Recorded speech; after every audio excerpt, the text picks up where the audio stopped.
Good evening, ladies and gentlemen. I'm Gauri Mahendran, welcoming you from USA.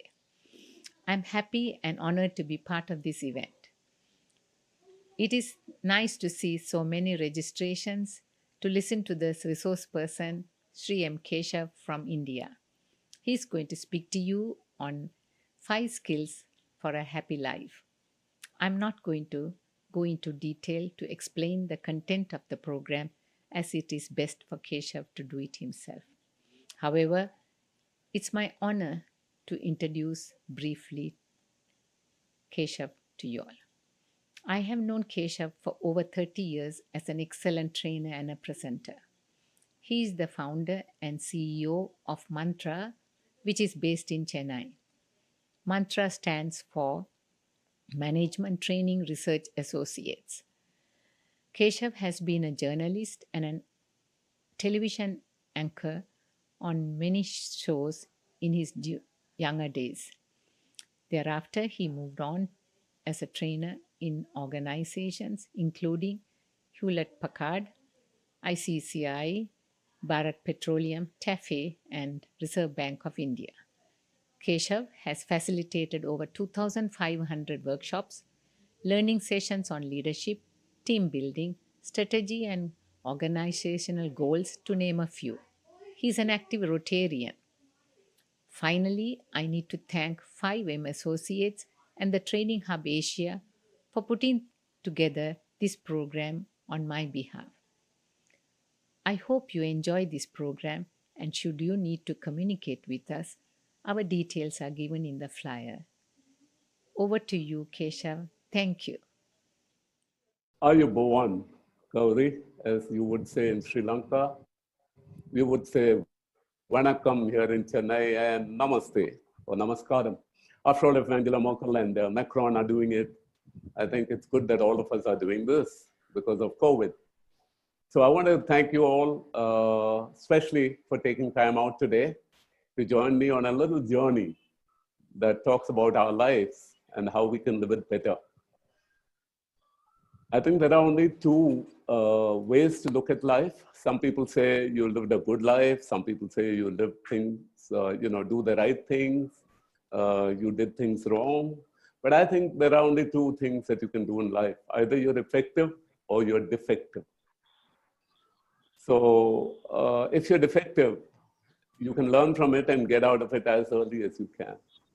And if you're effective, then you want to hold that down, but change is like that. Before you realize that something else has come and you're not effective anymore. So if you don't enjoy the very journey of life, if you're always looking for the destination, you might not be a very happy person. So once again, Ayubowan, not just to Gauri, but to Swarna, the 5M Associates, and the Training Hub Asia. I think it's a great day to meet all of you on this platform, virtual platform. So I always say that, a relationship between a speaker and a listener is very special. Either you're made for each other or you're made for some other. So sometimes you wonder if you're listening to the right person. And I would welcome the fact that you save your time and switch off and log off if you find you're not interested. So I call it engagement, and then I also call it engage me. If you don't engage me, there's no engagement. So that's what I meant in the flyer when I said our style is engage me, engagement.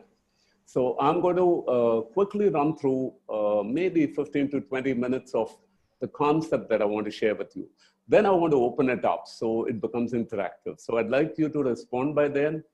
By then you would know if it's worth talking to this guy or not. So I would push you, nudge you, not dare you to unmute, speak, ask, reflect, resonate, and then don't forget to unmute. I mean, those are the new rules that we've learned in Netiquette, because the virtual world has changed everything in life, actually made us upside down.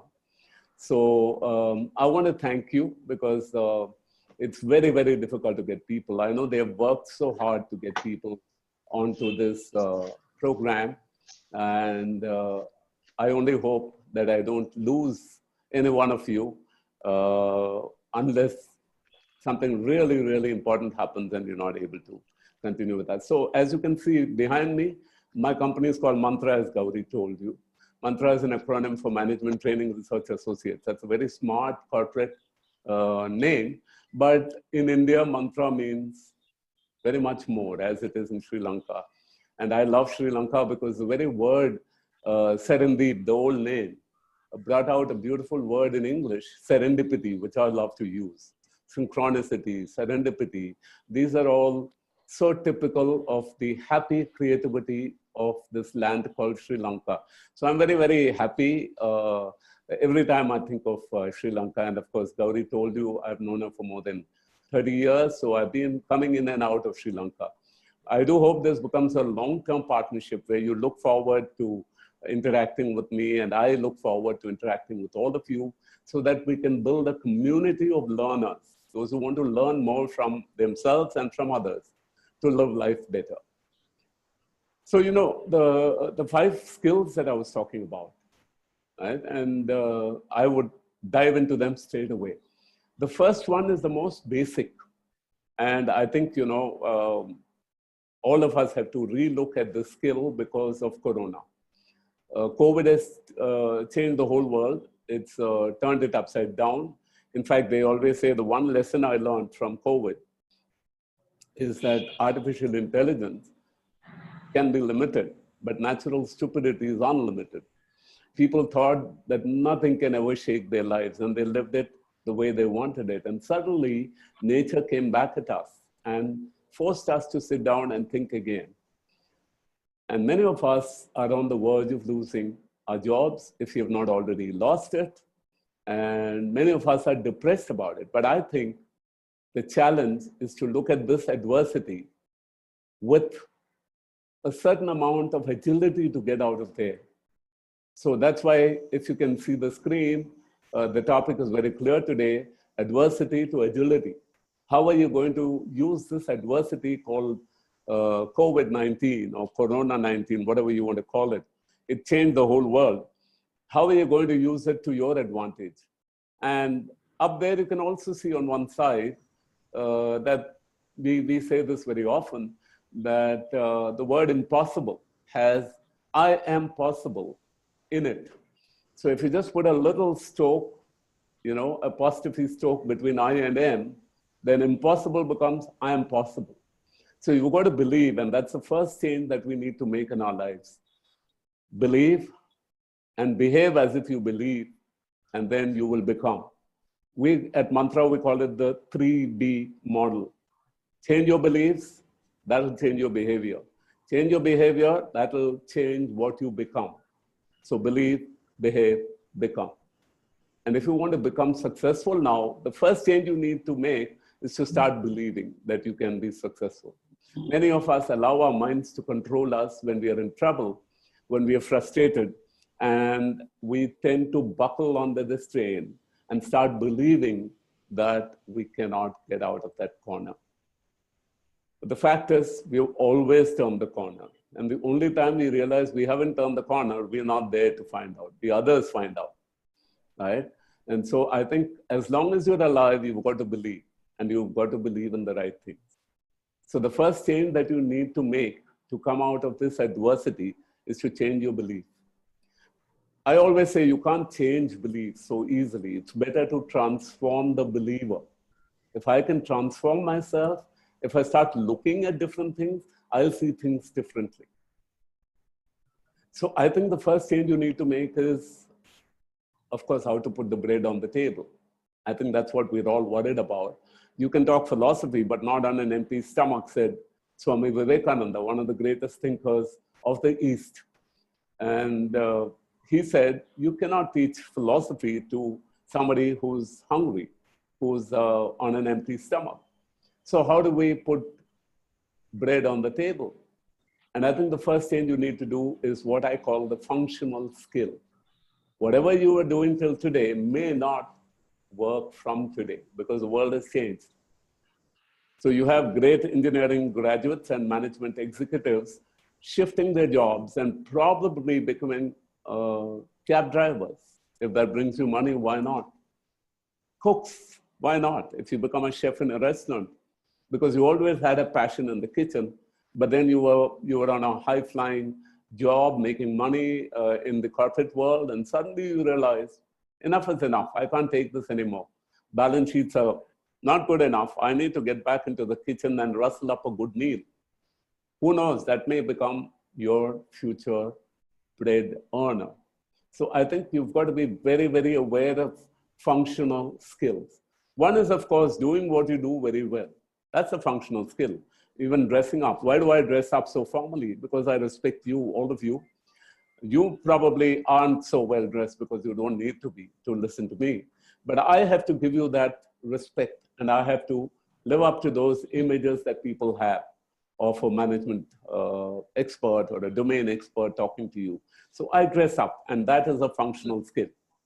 Brushing your teeth, incidentally, is a functional skill.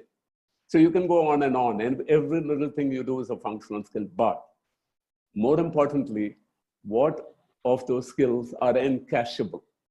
What of those skills are likely to earn you a living? If you can write down 2 or 3 right now in your mind, and if you have a paper, you can probably write it down as we go along. You can start working on building up a skill that can give you a better life. It can give you additional income. It can actually bail you out in a tight corner. So functional skills are what people buy. They are encashable. So if I'm a good speaker, I sit at home and speak. In fact, my cousin always says, I can't believe corporate companies pay you to speak. We will pay you at home to shut up. And I love that joke because I'm making the money on the other side. I don't mind his jokes because he's probably a little envious as well. Now he's sitting in the Gulf somewhere making money, but he's a little envious that people actually pay me for talking. So that's a skill, but it is nothing more than that. If I start thinking I'm God just because I talk to 1 million people, I think I'm God and I think I know everything. Corona and COVID don't have to come around. Something is going to shoot me in the foot. That's the power of functional skills. You've got to be all the time alert and agile. I'll give you an example. We play a little video where you'll understand how a simple job can be made exciting by focusing functionally on how you do it well. Cheers.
Phew, can you believe that? 7 minutes, the train is on a platform. Look at the pride with which every one of them did their job without getting into any other thought. They come out of there and take a bow of pride. Don't you think you would have a bow? You would love to take a bow from pride if you did your job so well. And I'm sure every day we run into these people around us. They walk amongst us, people who do their job well simply because their mind is focused on it. They don't allow other things to come around. In fact, they have a bad situation around them at home or at work, which they don't think about. Work is an escape for them, and they do it even better than other people. So functional skills are easy to build up. Just look at 2 or 3 things that you do well. Work on those skills all the time. In fact, you should be polishing up your skills every week. Spend an hour on your functional skills. Try to check out if, it's like servicing a bike or a car. Service yourself on your skills and say, what is my functional skill? How relevant am I today? And you'll find most of us are not really relevant as we go along. Things that worked 5 years back don't work anymore. The kids know how to handle our technical gadgets better than us. Can we learn from them? Yes. But should we fight them? No, we shouldn't. And that's because most of the time we don't pay attention. And why don't we pay attention? Because our mind is not in our job. Most of us don't have our mind here and now. When we do that, at Mantra we call it self-awareness, the ability to be in the here and now. The Power of Now is a famous book you might have read. I would recommend it strongly among other books. But mainly, what is self-awareness? The ability to be in the here and now. So how do I remember that? I keep telling them, if you're not aware, beware. You could be in trouble soon. So self-awareness is the ability to keep your mind on, my guru, Swami Chinmayananda, used to say this often, keep your mind where your hands are. So whatever you're doing, and that's a functional skill, your mind is on that. You should plan, but not when you're doing it, before doing it or after doing it. But people think it's multitasking. So when they're cooking, they're planning their trip, and they neither travel well nor they eat well. Because when they're cooking, they should be cooking. And of course, Sri Lanka is the land of the Buddha. And, they always say that the Buddha talked about focus, right? And one of the great things we learn in adversity is how to collaborate with people who are functionally good. Sangam Sharanam Gacchami. What does that mean? Find the people who can do your job well, learn from them, and become good at what you're doing. So Satsanga is about being with the right people around you functionally. They should be able to help you, not harm you. And that is a great skill. Now, the other thing that happens when you're not self-aware, when your mind is not with you, when you're not doing a self-analysis, which we call in mantra SWOT. We normally talk of a SWOT analysis. What are your strengths? What are your weaknesses? What are your opportunities? What are your threats? This is management textbook stuff. In mantra, we turned it around to SLOT. So what is SLOT? What are your strengths? What are your limitations? Not your weaknesses. Don't ever admit to a weakness. The human mind is full of limitations. We choose our weaknesses and then we choose to remain weak. So if you know your strengths and your limitations, then you can convert your strengths into opportunities, and your limitations can avoid becoming a threat for you. So SWOT becomes SLOT. Take a sheet of paper, divide it into 4, write down your strengths, write down your limitations, try to work on your strengths to make them opportunities, and that's a functional skill. You might be able to speak well, but how can you make it earn money for you? You might be good on the net. How can you make it earn money for you? You might be good at writing. How can you become a content writer? You might be good at selling. How much are you using it to make money? So every strength can be made into opportunity if you are agile enough. And of course, every limitation can be stopped from becoming a threat before you're pushed out of the race. So this is what self-awareness is all about. So why do we forget what we do? Because we don't love what we do. So if you're functionally very weak, then your mind won't be on it. But those who are passionate about what they do, they love what they do, and they think of it all the time. So the second skill that we need to develop comes right out of the first skill, straight out of the first skill, functional. And that is called memory. So simple. I met this old gentleman, and he was so romantic, even at that age. He was talking to me, and then he was calling his wife darling, sweetheart. And I said, sir, it's so nice to hear you say this, sir, but you're very romantic even at this age. I keep forgetting her name. after so many years. So you can imagine what happens to people who don't work on their memory. How much ever you love people, if you don't remember them, they feel very let down, even the closest friends of yours. So memory is a skill you need to develop. And I think all of us can develop our memory skills. We can afford to work on them more. But the more dependent we become on gadgets, the more we allow those cells to die in the brain. We're very happy to say, it's a tradition in my family. Even my grandfather was like that. My father was like this. None of us remembered anything. Believe me, not a big achievement. Memory is something that as you get older, you have to work harder on them. So that leads me to the third skill. Okay, you know your job. You remember it well. But what do you do with it? Unless you can communicate it to other people. And that's our third skill, communication. This is a skill that we need to develop, not simply because, we don't know. All of us are born. In fact, when we are born, people are eager to make you talk. Your parents keep saying, talk, talk, talk, talk, till you start talking. And then they say, shut up, shut up, shut up for the rest of your life, because they're not happy with what you're saying. Communication is not about just making a noise or talking.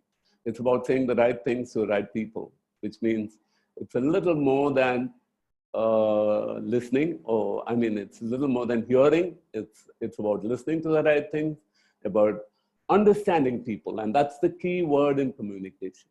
In fact, if you ask me a one-line definition, understanding and being understood is communication. If you can make others understand what you're saying, and if you can be understood by them when you're talking, feedback is perfect. So the big challenge in communication is what I call the 3 V's, and I'm going to run through them, okay? Visual, your body language. If you're confident and you look it and you dress well and you feel good about what you're doing, that's visual. Almost 55% of your communication comes from the unspoken, non-spoken body language. Most of us are not even aware of it. What image are we projecting? If you don't think about your own image, who else will? So while we don't have to get worried about art, and we don't have to worry ourselves silly over it, we've got to be gently aware of what image we are making or creating in the minds of other people. That's 55%. But 38% comes from the tone. If I just talk flatly all of the 1 hour that I'm with you, if I say, we have to be very good, nobody is listening. So you've got to modulate your voice. You've got to use the right tone. When you're irritated, it comes out in the tone. When you're happy, it comes out in the tone. People who are smart, they pick it up from the tone. You negotiate because of the tone. So the vocal, the second V is vocal. And of course, the third V, which is very, very basic, but the one that puts the most strain on us, is the last 7% of our communication skill, which is verbal.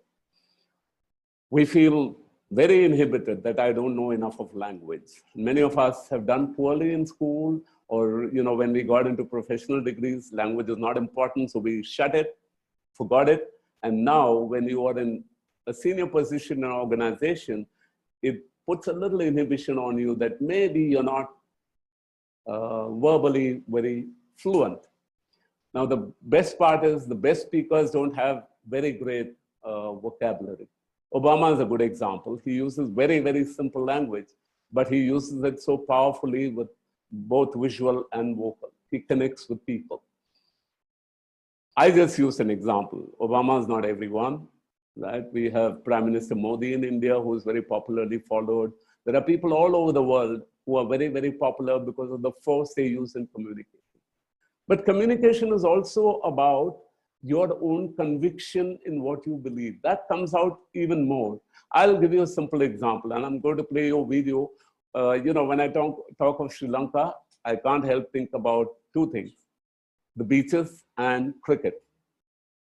And when you talk about cricket, we have someone here called Virat Kohli, and of course we have MS Dhoni right here in my city of Chennai.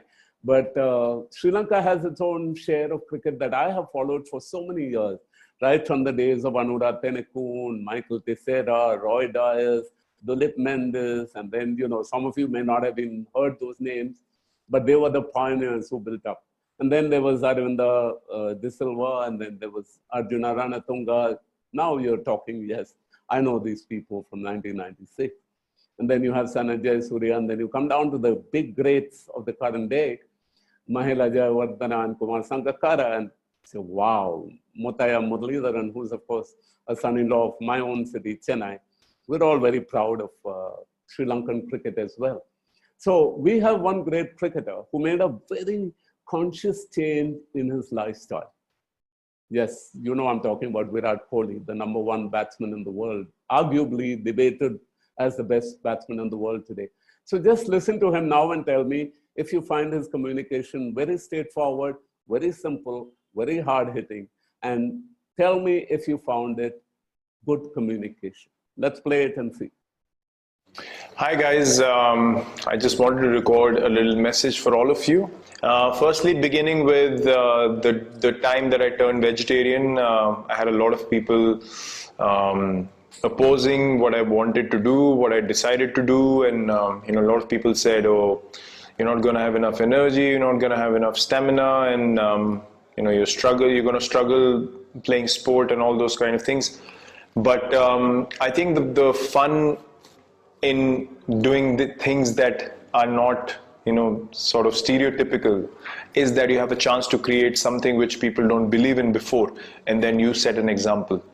And I was convinced that it is possibly a myth, and that I definitely can break that myth, and I've never felt better in my life ever since I turned vegetarian. So I'm really, really proud of that decision, and that I stuck to something that I decided to do. So as I said, the boundaries are only in your particular minds, in your own minds, and you must break those barriers, you must cross those boundaries and do something special. So I wish you guys all the best in all the endeavors that you embark on, and all my best wishes to you. Cheers. Tell me, how did you find that? I thought it was full of conviction. No offense to all those who are non-vegetarians here. Fine, go on with your lifestyle. The message here was not about that. It was about the conviction that he had in what he was doing. The fact that he was aware that people had different views on it.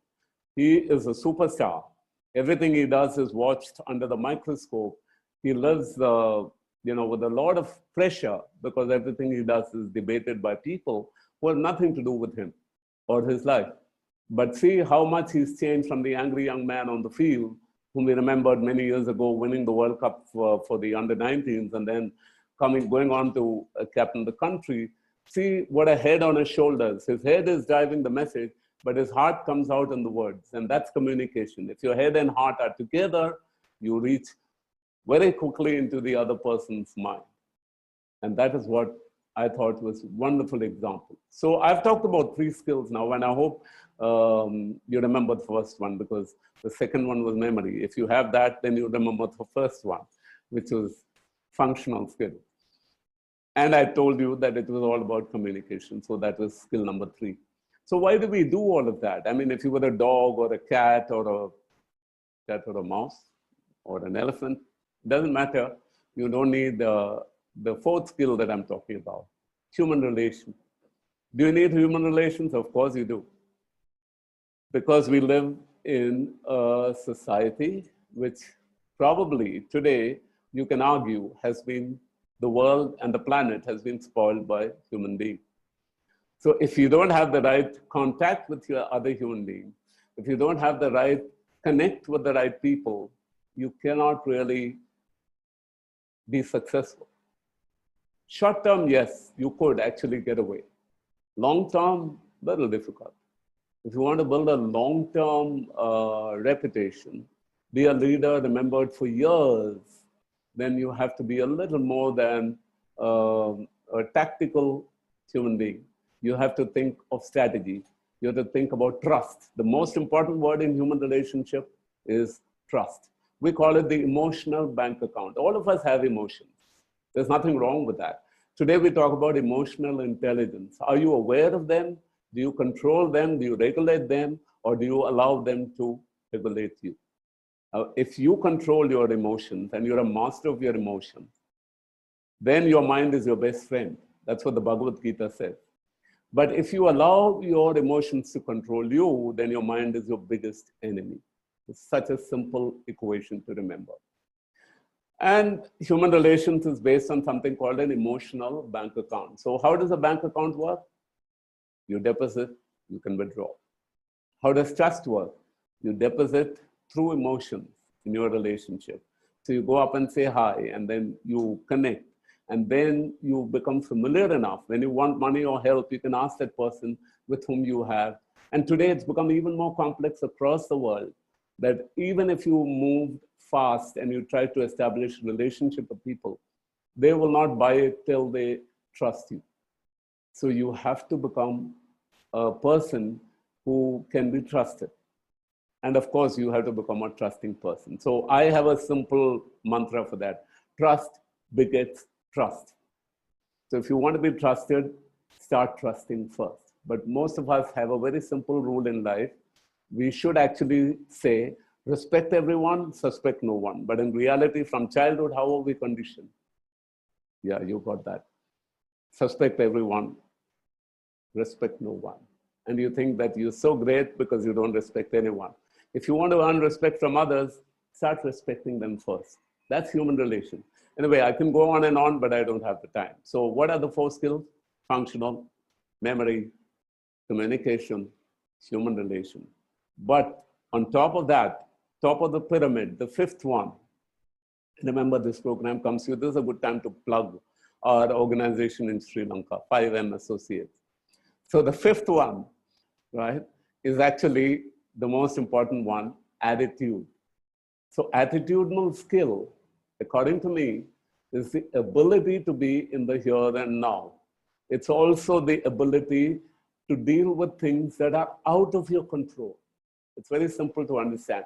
I can't control what you're thinking of me right now. And I don't know how many of you are out there listening to me. I can't control it.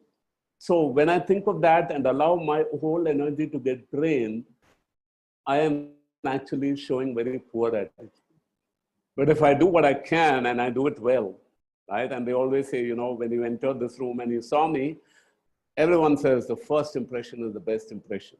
But there are people who probably look at this and said, no, I don't think this is going to be a good art for me. I have to work hard on it. And at some point, I'm going to find out that the last impression can be a lasting impression if I work hard on my attitude. So at no point should you give up. Never give up is the best attitude.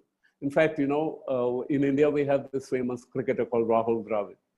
Steve Waugh used to say, even way back then in Australia, when Rahul Dravid was winning matches for us, he said, you know, in Australia, in our team, we had a very simple formula. For the first 15 or 20 minutes, we targeted trying to get Rahul Dravid out.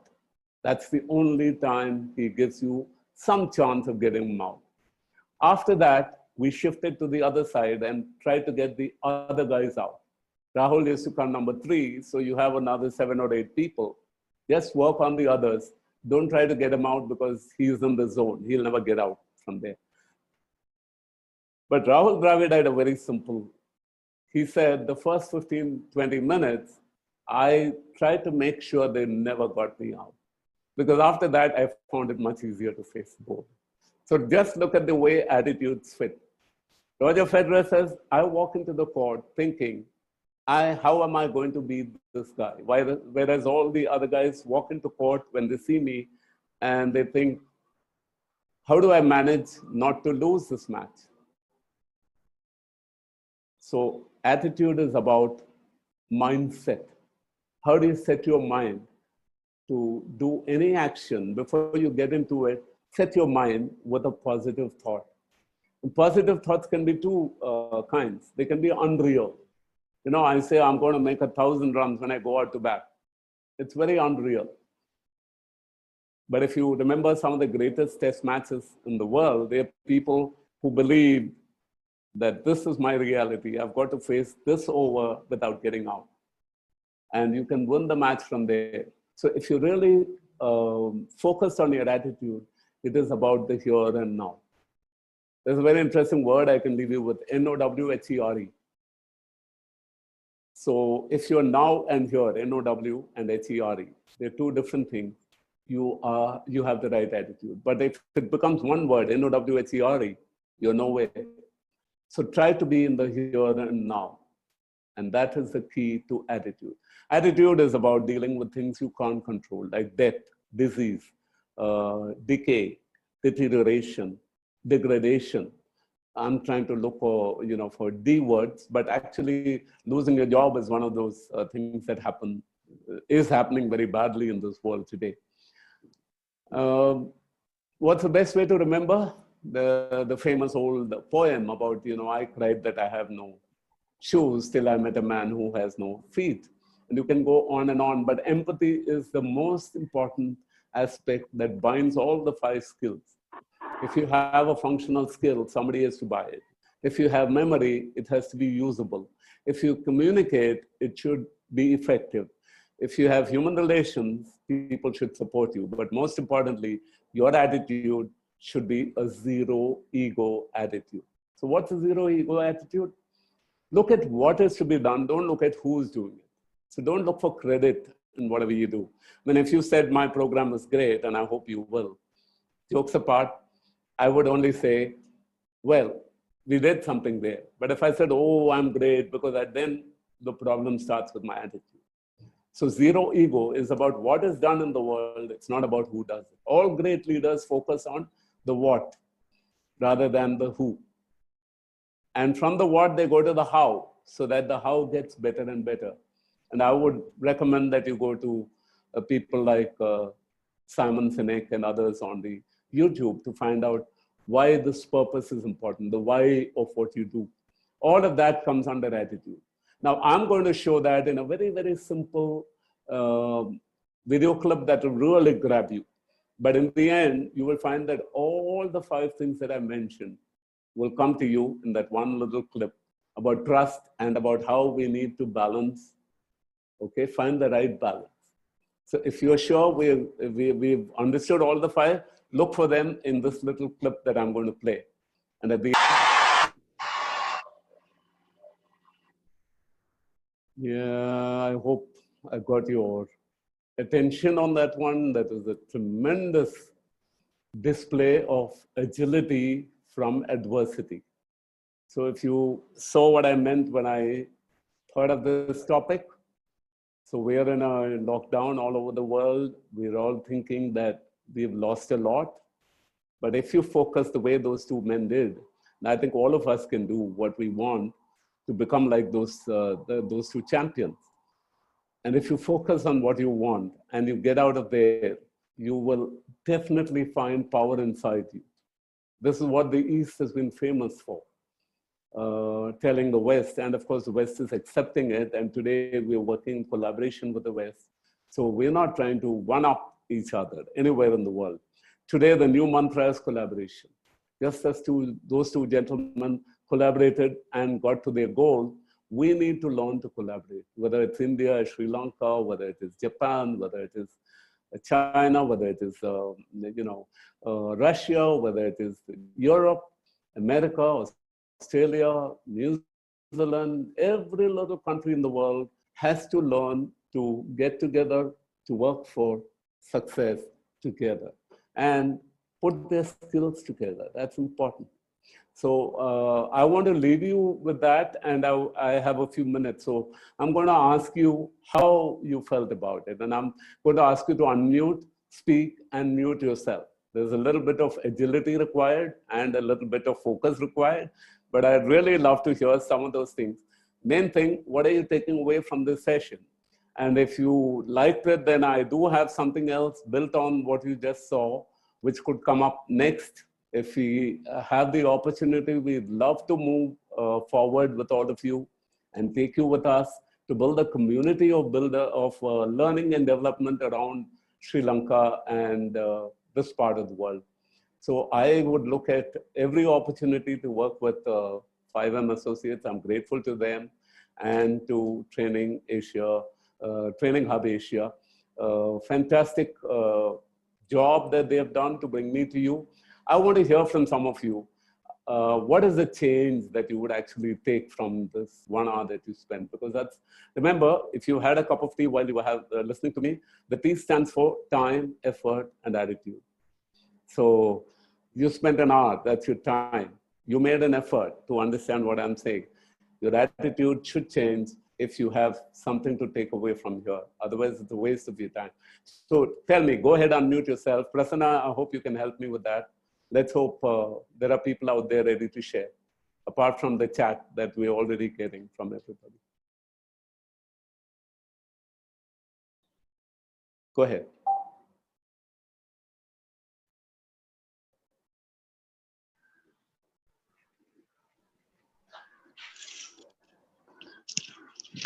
Hi, sir. Good evening. Nice to hear your presentation and everything. I am Satyajit from Sri Lanka, Eastern Province, Berikolo.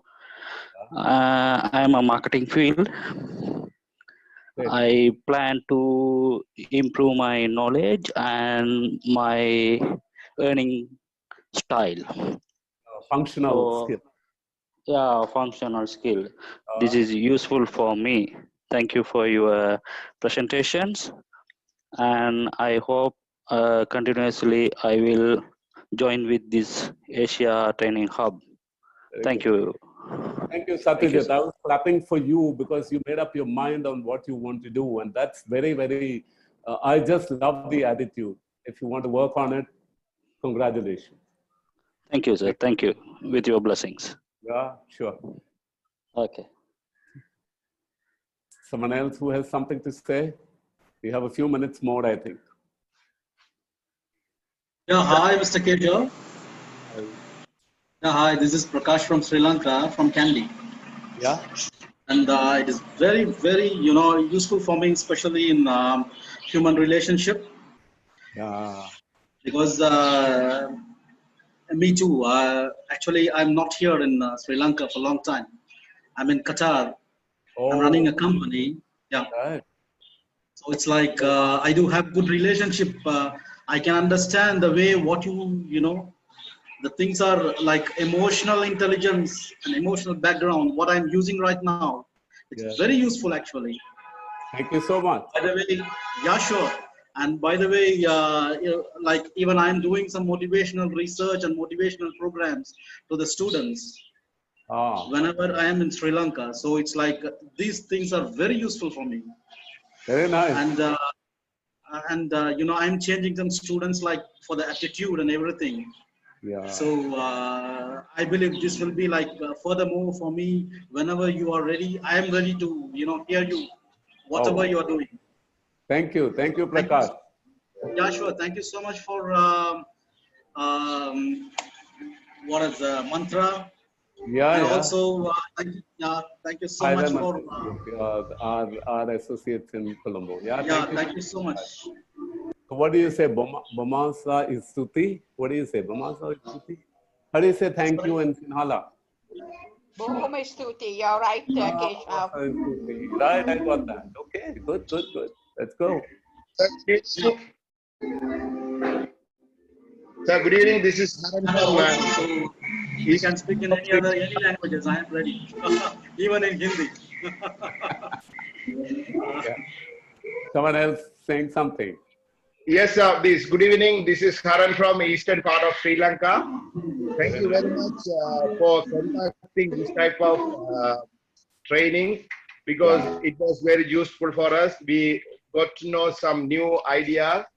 Yeah. So thank you very much, and God bless you, sir, for these wonderful training. Thank you so much. Thank you. God bless you too. Bless you, sir. It's all about a win-win. We have to work for each other, not against each other. So I think anywhere in the world, it's a win-win that's going to win in the future. That's the spirit. Thank you. Thank you.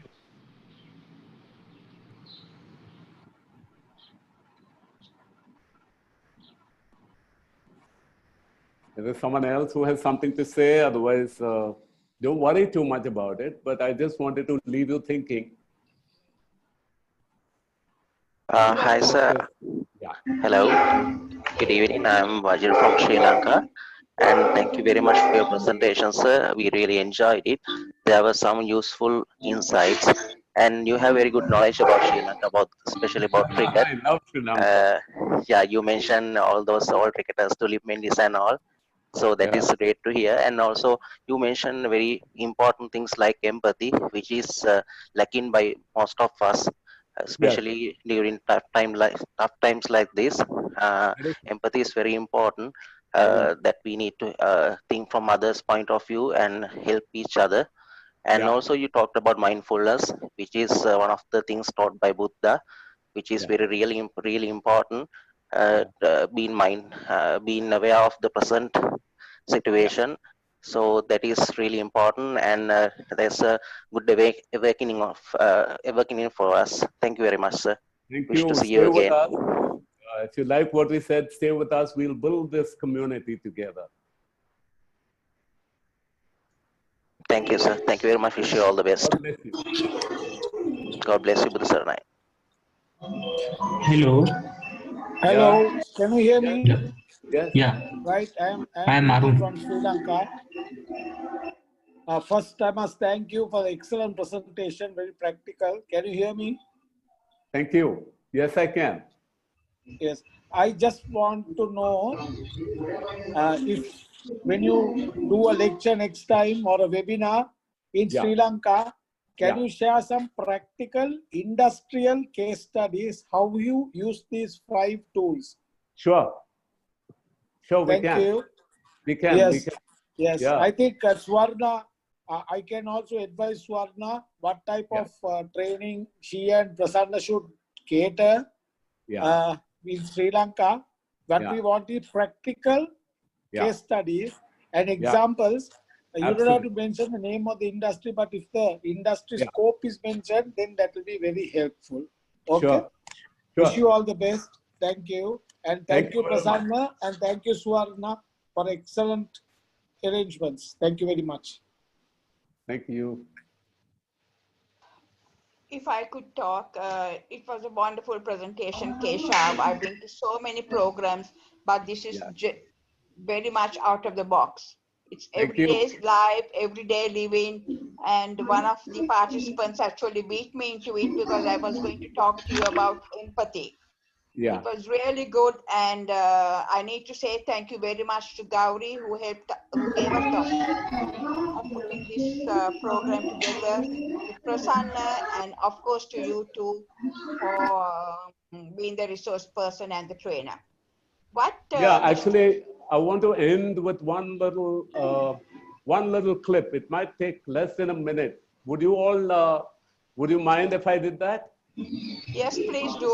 Okay. My message to all of you is what we started today is but a very small step of sharing our thoughts. In fact, sharing only my thoughts with you, and some of you shared your thoughts with me. But when we work on those thoughts, and then even that is not enough. Like I said, it might change our beliefs, but then we have to change our behavior till we become who we want to be. And for that, I have a very beautiful example that might stay in your mind, that it should become muscle memory. It should be part of our muscle memory to change, to become better than we are. And if we work hard on it, you would remember this animal for life. So I'm going to play one very short clip to show you agility. What is agility? Watch one beautiful, beautiful clip.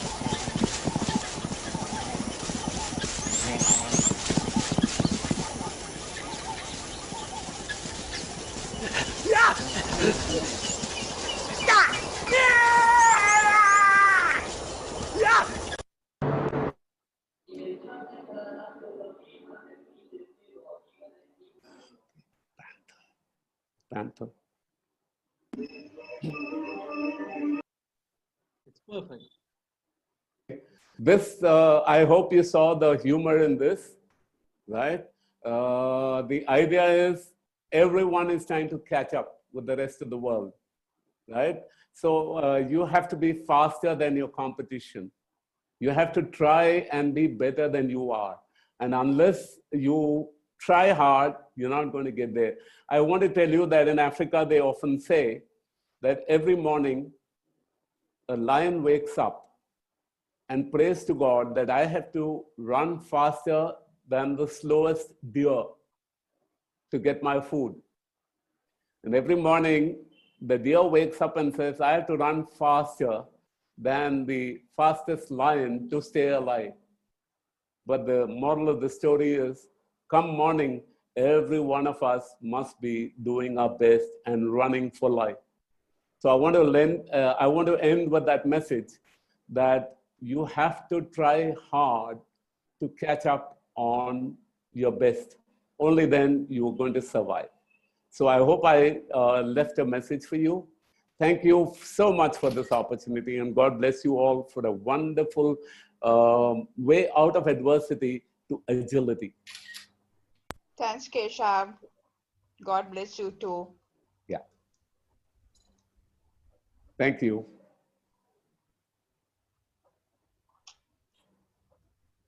Mr. Keshav, and thank you for the training, man.